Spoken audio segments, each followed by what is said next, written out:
అధ్యక్షులు సోదరు సివికి ఈనాటి ముఖ్య అతిథి కవి రచయిత అంటే సాహిత్యవేత్తలు ఎవరికైనా కూడాను ఆత్మగల ఒక బంధువుగా ఉంటాడు. ఎందుకంటే ఆయన తడమని వాక్యం లేదు, ఆయన ఆలింగనం చేసుకొని కవి రచయిత లేదు.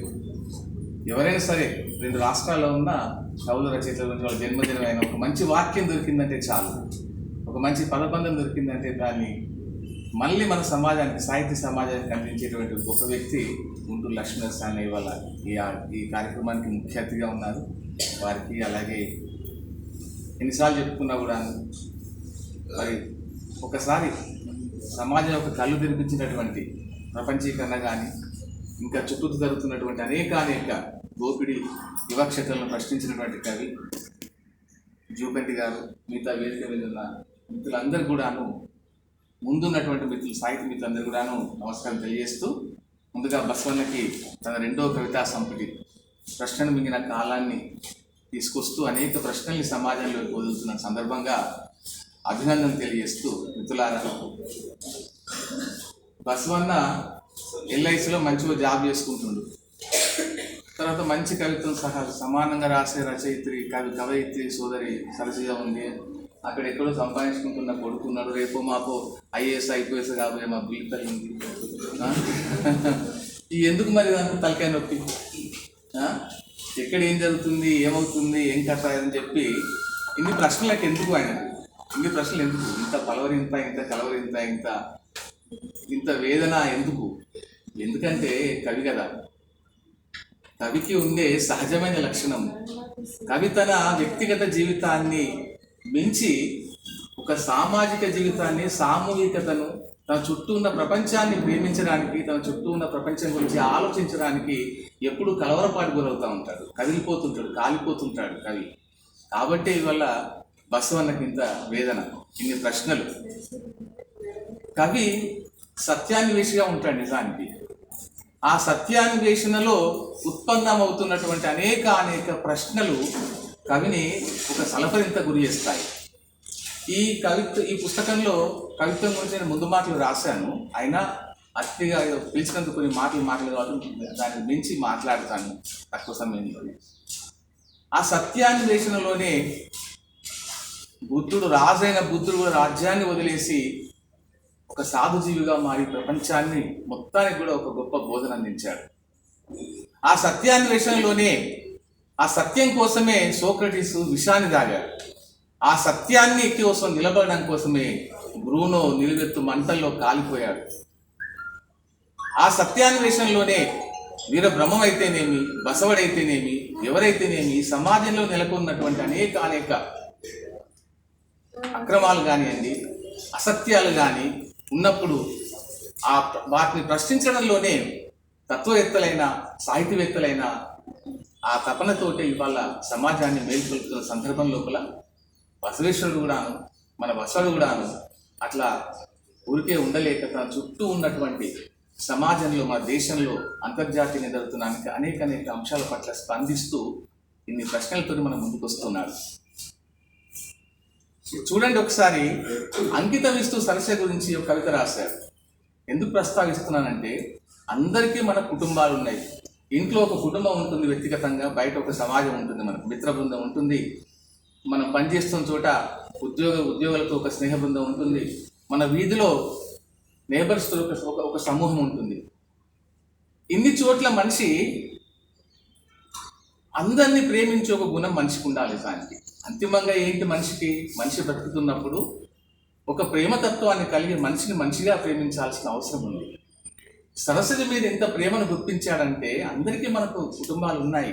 కవి కాబట్టి తన లోపల ఉన్నటువంటి భావాలను ఒక అందమైన రూపంగా ఆమెకు అంకితం ఇచ్చాడు. కవిత్వం అంటే అది వల్ల తన భార్య గురించి అయినా, తన కూతురు గురించి అయినా, కొడుకు గురించి అయినా, పక్కన పనిచేస్తున్న ఇంకా అన్యాయాలకు, అక్రమాలకు గురవుతున్నటువంటి తనకి ఏ సంబంధం లేనటువంటి వ్యక్తుల గురించి కూడా, ఎక్కడో ఉన్నటువంటి స్టాన్ స్వామి, ఎక్కడో ఒక రాజ్యం యొక్క అణచివేతకు గురైనప్పుడు ఇక్కడ కరీంనగర్లో ఉన్న బసవేశ్వరుడు, మన బసవుడు ఎందుకు స్పందించాలి అంటే, సమాజం పట్ల తనకు ఉన్నటువంటి ఒక ప్రేమ, ఒక పావురం, ఒక నిబద్ధత, అవన్నీ ఉన్నాయి కాబట్టి స్పందిస్తూ ఉన్నాడు.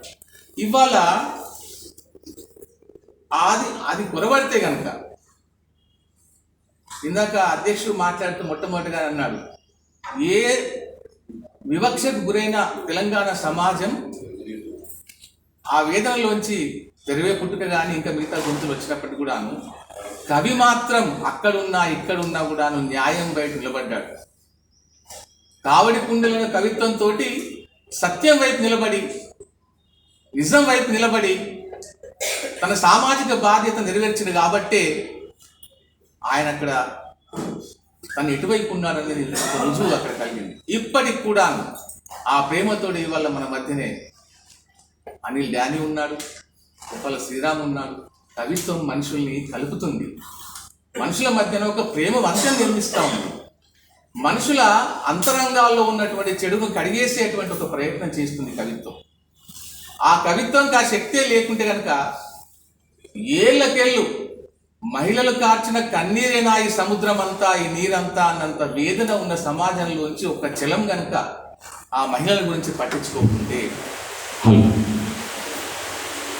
ఒక శ్రీశ్రీ కనుక అణగారిపోతున్నటువంటి ఆ ప్రజల గురించి పట్టించుకోకుంటే, రక్తం ముద్దలు ముద్దలుగా పడుతున్నప్పటికీ కూడాను తన జీవితాన్ని, వ్యక్తిగత జీవితానికంటే మించి సాహిత్యాన్ని ప్రేమించి సమాజాన్ని ప్రేమించినట్టు ఒక అలసటి ప్రభాకర్ లేకుంటే ఇవాళ సమాజంలో ఇంత మార్పు అనేది ఉండేది కాదు. నిజానికి జూపెట్ సార్ తెలుసు, జగిత్యాల, సిరిసిల్ల కల్లోలిత ప్రాంతాలుగా అలా కల్లోలమైతున్న సందర్భం లోపల కవి ఎటువైపు నిలబడ్డాడు అన్నది ఒక చరిత్ర నిరూపించినటువంటి ఒక సత్యం.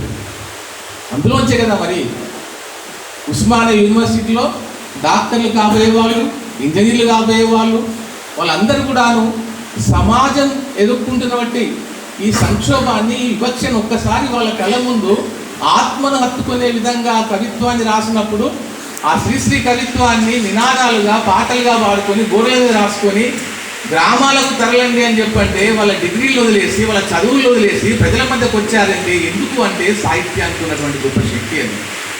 ఆ సాహిత్యం మనుషుల్ని కలుపుతుంది, సాహిత్యం మనుషుల్ని సాయుధం చేస్తుంది, సాహిత్యం అంతిమంగా సమాజంలో ఒక గొప్ప మార్పుకు ఒక బాట వేస్తుంది, ఒక దారి దీపంగా నిలుస్తుంది.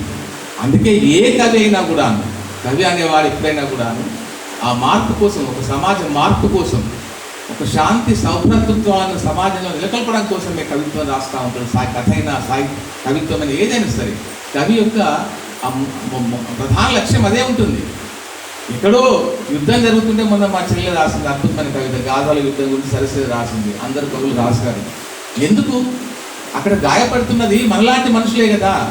అందుకే మళ్ళీ నేను చెప్తాను, మన అందరినీ కన్నది ఒకే తల్లి. ఇవాళ కులాలు, మతాలు, భౌతికంగా గీసుకున్న గీతలు ఎన్నో, దేశాల మధ్యన గీసుకున్న గీతలు ఎన్నోన్నప్పటికీ కూడాను, అనేక భావజాలాలు, సిద్ధాంతాలు, మతాలు ఎన్ని ఏర్పరచుకున్నప్పటికీ కూడాను మనం నమ్మాల్సింది, మానవవాదులుగా నమ్మాల్సింది ఒక సూత్రం ఉంది మిత్రులారా. అది మనను కన్న తల్లి ఆఫ్రికాలో ఉన్నదా, ఆ మూలం ఎక్కడ ఉన్నదా, ఏదైనప్పటికీ కూడాను ఒకే తల్లి.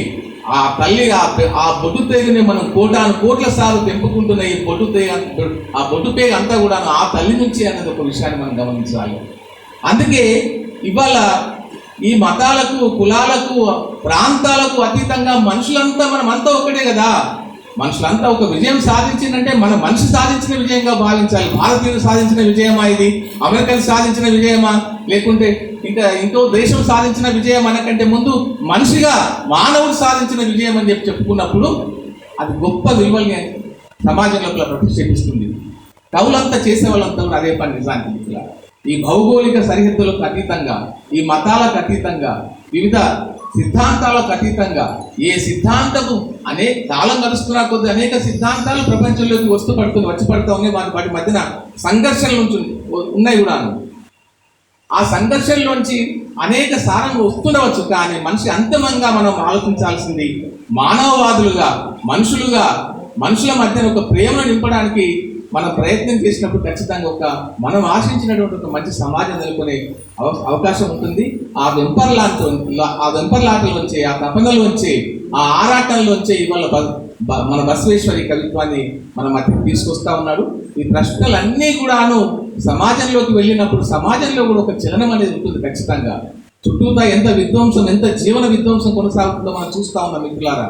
మరి ఎవరు ప్రశ్నించాలి? ఎవరి జీవన పోరాటంలో వాళ్ళు ఉన్నప్పుడు అది కేవలం కవులు, రచయితలు, దార్శనికులు మాత్రమే దాంట్లో ఉన్నటువంటి విషయాన్ని ప్రజలకు చెప్పే అవకాశం ఉంటుంది. కాబట్టి ఆ దార్శనికుడిగా ఇవాళ కవి మన ముందున్నాడు. ఆ దార్శనికుడిగా ఇవాళ ఇంత కలవరపాటుతోటి కవిత్వాన్ని రాస్తున్నాడు. ఆ కోవలోంచి వచ్చిన బసవేశ్వర్ మనకు మంచి కవిత్వాన్ని మన ముందు తీసుకొచ్చాడు. మనం అందరం కూడాను ఆ కవిత్వాన్ని చదవాలి, ఆ ప్రశ్నలకి మనం కూడాను సమాధానాలు వెతుక్కోవాలి. కాబట్టి మిత్రులారా, మళ్ళీ మళ్ళీ చెప్పుకునేది ఒకటే, కవి ఎప్పుడు కూడాను ప్రజల పక్షాన్ని నిలుస్తాడు, ఆ ప్రజల కోసం పలవరిస్తూ రాస్తూ ఉంటాడు. కాబట్టి అట్లా రాస్తున్న ఆ బసవేశ్వర్ కవిత్వం నిత్య నూతనంగా మరింత వెలుగులతో విరజిల్లాలని కోరుకుంటూ నాకు ఈ అవకాశం వచ్చినందుకు ధన్యవాదాలు.